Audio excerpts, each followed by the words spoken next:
বরকত কাকে বলে? যাকে টুপি নেই ওরা বিভিন্ন মজলিস মিটিংয়ে দেখছি হাজার হইলেও দেখায় অল্প, আর টুপিওয়ালারা যদি 500 হয় মনে হয় হাজার হাজার। সুন্নতের বরকত কথা ঠিক কিনা? সুন্নতি জামা পরিধান করা, নেত্র থাক, হাঁটু গিরার মাঝ বরাবর, জামা হবে ফাড়া না গোল, কথা ঠিক কিনা? গৌদারে সুন্নতে লাগছে, ফাড়া জামা যত লম্বা হয় সুন্নত আদায় হয় না। এই জন্য আমরা লম্বা জামা গায়ে দেবো এই কোন পর্যন্ত? নেত্র থাক, অর্থাৎ হাঁটু গিরার মাঝ বরাবর লম্বা কমপক্ষে হইতে হবে। এরকম সুন্নতি জামা কারা করা? হাঁটু ডান, হাঁটু ডান, হাঁটু ডান, হাঁটু ডান। আলহামদুলিল্লাহ, হাত নামা।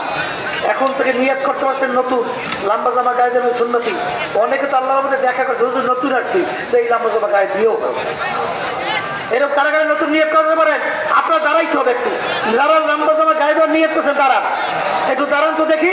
এই এখন কিন্তু জেহাদ শুরু হয়ে গেছে, একটু কষ্ট হইতে আছে বুঝছি, এই কষ্ট জেহাদে দেখতে হবে, নকশের সঙ্গে জেহাদে দেখতে হবে। আল্লাহ তো ভিজে বসে।